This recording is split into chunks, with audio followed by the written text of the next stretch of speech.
Carolina, thank you so much for joining me today. Hi, Risa. It's so good to be here. So good to see you.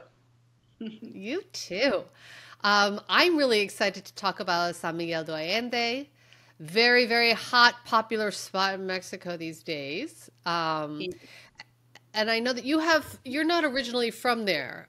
So before we kind of get into all things San Miguel de Allende, I'd love to hear a little bit about you, where you're Okay. originally from. And then I know that you lived in the States for many, many years, and kind of a little bit about your background so people can get a little context on who Carolina Sanchez is. Sure thing, sure thing. I am originally from San Luis Potosi, which is a state that it's 2 hours, 3 hours from here. Depends on which part of the state you go. Always attached to San Miguel de Allende because it's so close. And for festivities, vacation, some summer break, we used to visit San Miguel because, as you know, it is just a magical place to be. I was born and raised in Mexico, and then after college, and right before I graduated, I moved to Florida. I spent 16 years in Palm Beach Gardens. I moved there for 2 years. I came back to Mexico. I got my interior design degree because I wasn't just gonna dump that. And then I went back to Florida and I was there until 2017. And it was a great experience being there. That's so awesome. And then what brought you back? Why did you end up moving to San Miguel de Allende? Decided to come back to Mexico because this is where your roots are. This is where your language is. This is where your culture is. And at that time when decided to come back, my kids were very young, and I wanted them to experience the roots. So they're truly bicultural now, and that's what I really, really wanted to do. And that's why we're here.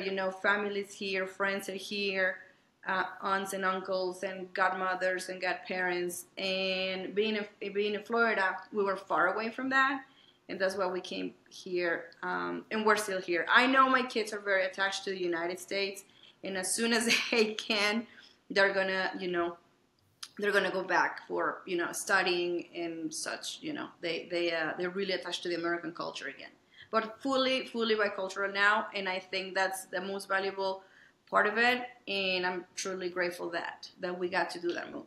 No, that's amazing. So many people say that San Miguel is a magical place. I mean, that it's a very special place. It's very unique. And why do you think people say that? I mean, from your personal perspective, why do you love it so much? For people who have never Well, been there before, can you describe it to me? just today, I just want to say that the article came out. We just got another award as the best city in the world. We're number 6 this time. I just Wow. wanted to point that out. But okay, I think the diversity of San Miguel is what makes it so rich.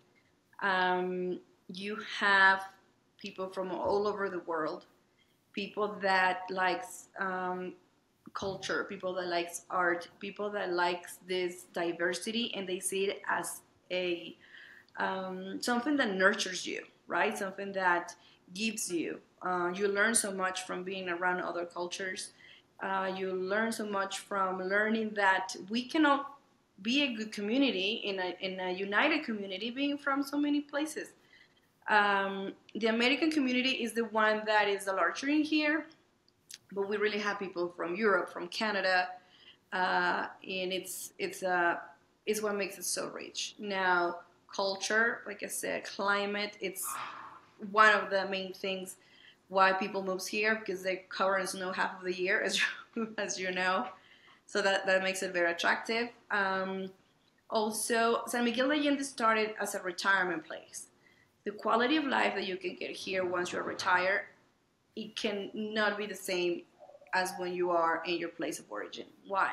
Because if you're in a pension, your money can last and give you more than when you're from. I know that life is getting really expensive in the US as well, even more than when it was. So that's why they're really looking to have this quality life. And now when you come here, you have a great expat community that is so welcoming. People speak different languages. You have educated people with degrees, and they're world travelers, so they know what it is to be in different parts of the world. Wow, sign me up. That's amazing. Yes, I mean, and it's just such a colorful, um, just to look at, right? When you see pictures of San Miguel, it's just stunning, and it's a UNESCO World Heritage Site, I believe, as well, right? correct, correct. You're right. And the color, the textures, and everything. All the buildings are so ornate. You have stone, you have brick, you have different types of, like I said, of textures and colors, and everything with this purpose. And it's a town that it's so old, and you're thinking, how can this be kept for so long, and how people still desires to be here. So it is truly, truly a blessing to be here, and we're continue to be here. So talk to me a little bit about neighborhoods, right? So where do you feel that most of the expats or foreigners are living? I know, most people know Centro. Most cities have a Centro. Hmm. But then there's all these other little neighborhoods that surround it that I believe are also popular. So can you tell me like a little bit, describe the city and then kind of where are the hot neighborhoods, would you say? Absolutely. I'll give you a little overview. This is the introduction that I give, people that comes to town and they want to learn, a little bit about how things work in here. So we have, of course, the historic center or the downtown, which is the prime real estate. And then around it, you have the surrounding neighborhoods that I call the bouncer neighborhoods, bouncer area, which are still walking distance to our historic center. You can walk 8 minutes, you can walk 12 minutes, you can walk 20 minutes. And these neighborhoods that surround Centro Histórico are very, very desirable for our expat community. Why? Because they want to experience Mexico, they want to experience the town. They like the um, the nature and the casualty of just getting out and going to the coffee shop, walking 2 blocks and going to the butcher, going 4 blocks and going to the fruit vendor in the fresh market. Those things are very, very desired by the expat community. Why? Because also they can do this because they are in a retirement schedule, so they really enjoy life. They go to a art class, they sign up for dance lessons, they sign up for Spanish lessons, and everything within walking distance. That's what is very desirable. What I said around, I mean, Centro Histórico and the surrounding areas. Now, in the past 10 years, there's been a big boom with resort style living, these communities that offer amenities. And some people that comes to town are really intrigued by those. They say, I don't want to be, you know, where everything is happening. I don't want to be, with the cars driving in front of my house. But this is really depending on your lifestyle. I can say that most of our expat community wants to stay in town, and maybe 10% of them they said I want to be out because I don't mind driving. I want a car. I like to go also to the next town that it's an hour away. I like to go to the on my own. I like to drive, and I got to go to the water. What is the name of the water springs, and many things like that.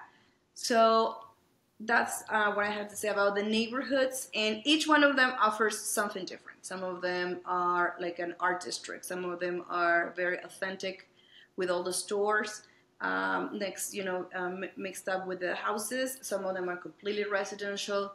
So there's a little bit for everyone, and it really depends on your lifestyle and what you're looking for. But everything, we have pretty much everything covered here.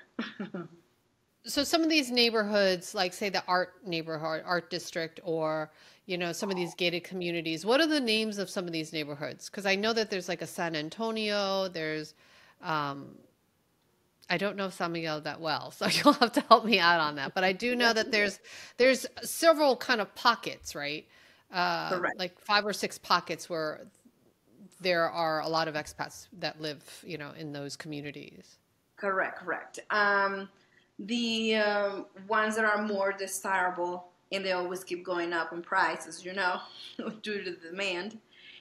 San Antonio. San Antonio, it's a mixed community. You have stores, you have residences, and this is where a lot of people likes to be because they, like I said, they can walk to the butcher, they can go to the organic market, they can go to the coffee shop and get fresh bread every morning.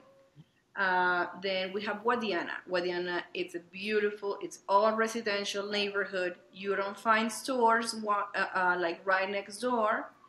And I really like the feeling of that. It has a beautiful park within Guadiana, and that's a very nice neighborhood too. In the other side of town, we have Guadalupe. Guadalupe is like the art district. It was the first neighborhood that got this beautiful wall art. All the murals got up in there. It's where it started, and it's a very, very nice place. Now, Guadalupe offers also commercial spaces and homes, and it's very nice. On the other side of town, and next to it is Independencia. Independencia just like really, really, it took off in the last 4 years. It was kind of left behind, and now it's a very hot spot to be as well. Another one that I have to mention is Aurora, which is right close to Independencia in Guadalupe. Aurora, it's a beautiful neighborhood as well, and there is a beautiful place called Fabrica Aurora that is a art gallery space that it's phenomenal. It's a great space to be. So there are many other neighborhoods. I think these five cover what is the top, and of course Centro Histórico. I mean, but Centro Histórico, we're talking about the price doubles or triples sometimes. So what it is in the neighborhoods that I just told you about. Wow. Yeah. Well, actually, we had before the call, you had sent me some links about properties that are available for sale now, and so Yes. one of them is in historical centro, right? In the historical One of center. them is Is in that San correct? Antonio. Yes, that is a very, very desirable spot. So tell me a little bit about that property. Well, that property, it's a piece of land. It is 1,000 square meters, which is about 10,000 square feet. And it's a beautiful piece of land, and it's in the heart of San Antonio. It's hard to find. It's in a slope, so this offers the most amazing views of town. You can really build a state home, in layers with a pool, garden, like a cabana house or something that you can have your really dream home right there in the heart of San Miguel. Some other options that we have there is you can build something like condos or apartments and have it as an investment property. That would be amazing because being in that location where you can really walk to the main square, in 15, 18 minutes, that is really, really desirable. Now you have the best views from there where you get to see all, like a postcard, all San Miguel with all the temples. That is really, really pretty. It's really nice. And there's not much left in San Antonio, let me tell you. So I'm sure it's going to go fast. I hope so. Wow, that's amazing. So there's no restrictions. I mean, there must be some sort of restrictions on how high you can build or how much of the Yes. land you can build on, that sort of thing. Yes, there are, of course. Once you hire and you're in contact with your developer, they will let you know. But of course, we have 8 meters high, which is 2 stories in a roof garden, and we also have to build a meter away from the properties that you have surrounded you. That's just the basic. But of course, you get more into detail with the person that is helping you build. Oh my God, that sounds really exciting and really scary too. But to know that you can actually potentially, buy a piece of land in the center of the city is pretty amazing. And so, how much is that land being? What's the asking price on that land? The asking price on that it is 9,100,000 pesos, which is $580,000. I mean that is really a steal. It's really really great price. And I know that property taxes are quite low, right? So even if you were to hold on to the land for a while before you even start building. It's not like here in the States. I'm from New York. So in New York, people easily pay 10, 20, $30,000 a year, in property Yeah. taxes. We can say here that if you have $1 million home, you pay $1,000. Just put that a year for your property taxes. That is just an easy math, something easy to go. Wow, that's incredible. That's incredible. 580,000 for the land, and then building the house, I guess can cost. I mean, I guess it really depends on the kind of house that you It really want depends on the to house, build. but pricing on building construction, it is, even though it has increased in the past years, it's not as expensive as it is in the U.S. for sure. Right, right. And I'm assuming, going through real estate agents, contractors and architects and Yes, yes, attorneys. absolutely, I do. And I have some also that specialize in Centro because it's different. Centro and Centro Histórico has a lot of regulations, and it is protected by the INA. INA is a dependency. It's nationally that preserves all these historic towns. So there's a whole new regulation in there, and like I said, I have great architects that specialize in that. Wow, that's great. And really critical, I think, for the whole process, But that's like super exciting. Anybody who's looking to build, and I've talked to several people who, their desire is to buy a plot of land and then to build their own and, make it their own, which is amazing. But you also showed me another property. And where is that one located? That I believe is a 3-bedroom, right? Yes, that property, it is not in Centro Histórico. That is one of the properties that is located in a gated community, a little bit outside of town. What I want to say outside of town, it's outside the Centro Histórico in Bouncer area. It's still, it's a 10-minute driving to the main square.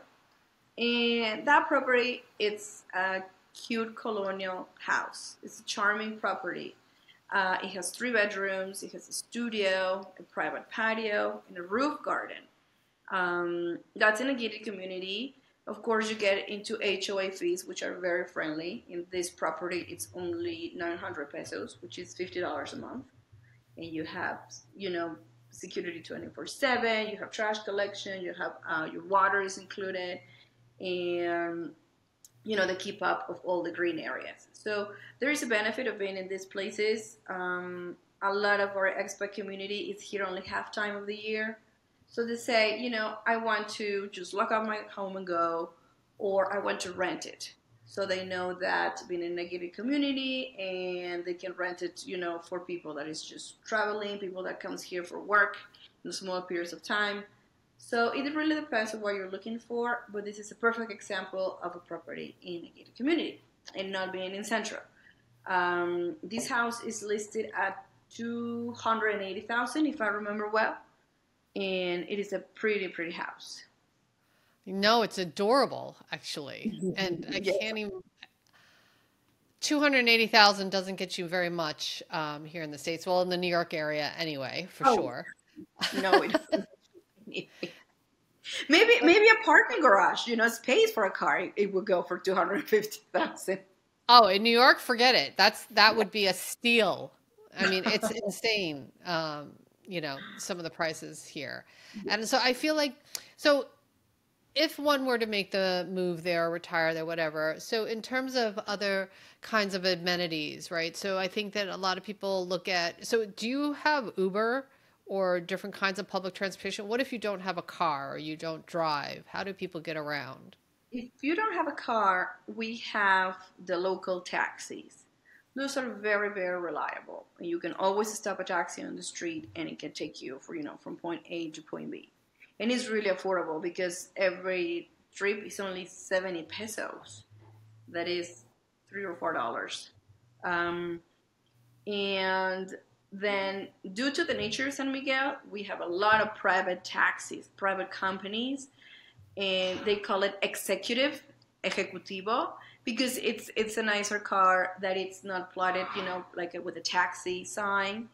And still, they're the same rate. It's just a different company, And we do have Uber. Uber personally, it does take longer to get. I never use Uber because I found um, the other companies so much easier to get, and that's pretty much what it is. We have public transportation, we have buses, and a lot of people uses those. I mean, it's just so practical. It's very cheap, and everyone uses it, from locals, from expats, everyone. It's really really good. That's awesome. That's so Mm-hmm. amazing. Going back a little bit to real estate again, how is the rental market? And if so, how does the rental market work also? Is it this type of thing where people um, have to submit references and then like put in a security deposit, first month, last month's rent type of thing? Or how does it work there? Correct, correct. That's pretty much the same. In here, they ask you for your first month, deposit. They don't usually ask for the last. Like in the US, it's first, last, and deposit. And here is first and deposit. What they ask you is for someone to be your guarantor, if that's right. Like if you don't pay, who's gonna pay? On your behalf. But many expats don't have that. So in that case, they ask you for a second month of rent, and that's pretty much it. So then it would be like the first, last, and deposit. If we're talking about an amount of money that you would have to put up front. But that's pretty much what they ask you for. In here, really, if we have your credit score, it doesn't do anything for us because, I mean, we don't even know. We don't even have a system to prove for your history. We don't have that here. So because I had that before with a client, he's like, oh, I can send you um, my payroll stats, and I can send you my this and my that, and he sent me a screenshot of his credit report, and I'm like, I totally appreciate that, thank you so much. But on the other hand, for the Mexican homeowner that is renting, it's like, this doesn't do anything for me, right? So it's pretty much, if you don't have that, they ask for an extra month of rent, and it's pretty easy. It's a very simple process. That's great. And so do you Mm-hmm. recommend people, um, you know, San Miguel is a very popular tourist destination also, right? So, the differences between being a tourist and then actually being a resident and living there can be night and day. And I think that's for most cities. Are there any kind of recommendations of, people who are really trying to who are there on vacation, but they're really trying to get a sense of what it might be like to live there, right? To retire there. Are there certain places that they should go, that they should check out, or is it type certain neighborhoods, or I guess just trying to get a sense of what you would recommend people do, if San Miguel is on their list, what should they do that separates them from being a tourist? Absolutely. It has, in my experience with clients, they are really eager and they really, really with this excitement about coming to San Miguel and purchasing a home. But once they're here, they realize that it's a totally different experience. So what they have heard, or they have read, or they have seen maybe in a TV program. So once they're here, they're like, we must come back. So what I have suggest prospect clients is like, please come visit San Miguel. Give yourself 10 days at least. If you can have a month, it would be great. And rent a house in a community that is around the Centro Historico. That way you can walk to the other neighborhoods. You can see what everyone each one of those properties has to offer. Sorry, those neighborhoods, and explore. There's nothing to explore in town because someone can tell you San Antonio, it's great. San Antonio, it's awesome. San Antonio, you can get everywhere. But maybe once you're there, you don't like the feeling of being in San Antonio. Maybe you don't like the feeling of having all these shops around you or how busy it is. And maybe they say, oh no, you know what? I really like San Rafael. San Rafael is awesome. It's quiet.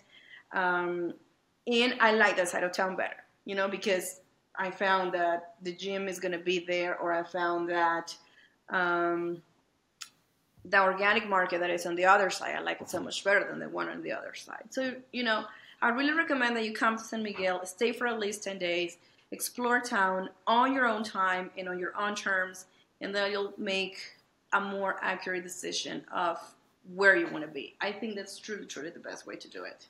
That's great. That's great. Yes. Yeah, I totally agree.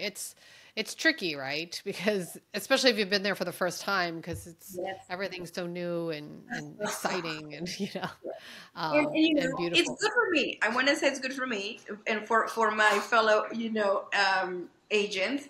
But many people come in this rush and they purchase and they're like, oh my God, I really don't like where I am. Because, my friend Risa, she just bought in Aurora and I want to be where she is because I love it there. So they end up, selling in less than a year or 2 years because they found out that they really wanted to be in a different area. So to avoid that, why don't you come and stay for a longer period of time? Give yourselves that permission and make a good decision that works for you. Right. No, totally agree. Mm-hmm. Oh my God, Carolina, this has been so great. So if people want to find out more about you, what you do, how do they follow you? How do they find you on the internet? I really use Instagram a lot. Instagram has been a great tool because we are posting every day, news, properties that come in the market, and it's a great tool for showing you what it is to be in San Miguel. It's about lifestyle, what you can experience while being here. So my Instagram is Caro takes San Miguel.